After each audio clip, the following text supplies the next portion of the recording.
అందరికీ నమస్తే. సో ఇవాల్టి లేటెస్ట్ అప్డేట్ ఏంటంటే అక్టోబర్ 1వ తారీఖున ఇచ్చే పెన్షన్లపై సో ఈరోజు ఒక ముఖ్యమైన ప్రకటన అయితే రావడం జరిగిందనమాట. సో దాని గురించి డీటెయిల్స్ అన్నీ కూడా వీడియోలో ఎక్స్ప్లెయిన్ చేస్తాను. వీడియో ఇక్కడ స్కిప్ చేయకుండా ఎండ్ వరకు చూస్తే మీకు కంప్లీట్గా అర్థమైతే అవుతుంది.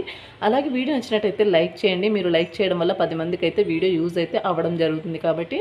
అలాగే ఫస్ట్ టైం చూస్తున్న వాళ్ళు మన ఛానల్ని సబ్స్క్రైబ్ చేసుకుని పక్కనే ఉన్న బెల్ ఐకాన్ అయితే యాక్టివేట్ చేసుకోండి.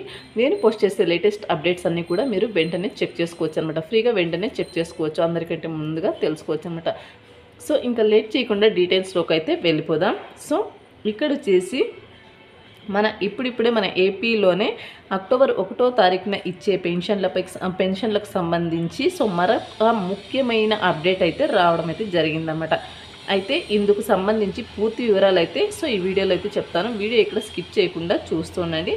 సో అయితే ఇక ఆంధ్రప్రదేశ్ రాష్ట్రంలో లక్షలాది మంది పెన్షన్దారులు ఎప్పుడెప్పుడా అని ఎదురు చూస్తున్నటువంటి శుభవార్త. సో ముఖ్యంగా ఇటీవల దివ్యాంగుల పెన్షన్లకు సంబంధించి నెలకొన్న ఉత్కంఠపై తాజా సమాచారం అయితే వెలువడిందనమాట. గత నెలలో ప్రభుత్వం నిర్వహించిన వైకల్య నిర్ధారణ పరీక్షలు అంటే సదరం క్యాంపులు అనేక మంది లబ్ధిదారులను ఆందోళనకైతే గురి చేశాయన్నమాట. సో ఈ పరీక్షల్లో భాగంగా వైకల్య శాతం 40% కంటే తక్కువగా ఉన్న వారికి సో నోటీసులు కూడా జారీ అయ్యాయన్నమాట. సో పరీక్షలో భాగంగా నోటీసులు కూడా జారీ అయ్యాయన్నమాట. అయితే సెప్టెంబర్ నెలలో మాత్రం ఆ నోటీసులతో సంబంధం లేకుండా అందరికీ పెన్షన్లు సో మొత్తం అందాయన్నమాట. అయితే ఇప్పుడు అక్టోబర్ నెల సమీపిస్తుండడంతో నోటీసులు అందుకున్న వారికి పెన్షన్ వస్తుందా రాదా అనే సందేహంపై ఒక కీలక అప్డేట్ అయితే సో మన ప్రభుత్వం ఇవ్వడం జరిగిందనమాట. సో ఇది దివ్యాంగుల పెన్షన్లలో అనర్హులను తొలగించే ఉద్దేశంతో ప్రభుత్వం ఈ వైకల్య నిర్ధారణ శిబిరాలను నిర్వహించిన సంగతి తెలిసింది. సో రాష్ట్ర వ్యాప్తంగా కూడా పరీక్షలు జరిపి వైకల్యం తక్కువగా ఉందని సో తెలియని వారికి నోటీసులు ఇచ్చారన్నమాట. సో దీంతో దివ్యాంగుల నుంచి పెద్ద ఎత్తున ఆందోళన వ్యక్తం కావడంతో పాటు చాలామంది లబ్ధిదారులు అప్పీల్ చేసుకున్నారు. సో ఈ క్రమంలో అప్పీల్ చేసుకున్న వారికి రీఅసెస్మెంట్ అయ్యేంత వరకు పెన్షన్ కొనసాగించాలనే నిర్ణయానికైతే ప్రభుత్వం అయితే సో వచ్చినట్లు సమాచారం అన్నమాట. సో ఇది దివ్యాంగ పెన్షన్ లబ్ధిదారులకు నిజంగా పెద్ద ఊరట అన్నమాట.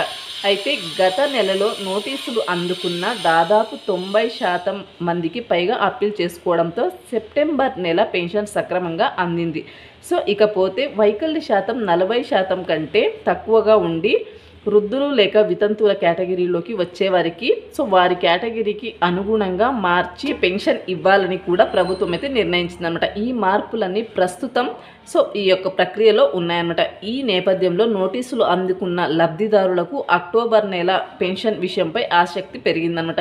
ఇక తాజా సమాచారం ప్రకారం పెన్షన్ రద్దు లేదా పెన్షన్ రకం మార్పు లేదా పెన్షన్ కొనసాగింపు నోటీసులు అందుకున్న వారికి తదుపరి సదర అసెస్మెంట్ తేదీలు అయితే ఖరారైతే అయ్యేంత వరకు పెన్షన్ కొనసాగించాలని ప్రభుత్వం అయితే నిర్ణయించుకున్నట్లు తెలుస్తుందన్నమాట. అంటే ఎవరైతే సెప్టెంబర్ నెలలో పెన్షన్ అందుకున్నారో సో వారందరికీ కూడా యథావిధిగా అక్టోబర్ నెల పెన్షన్ కూడా అందుతుంది.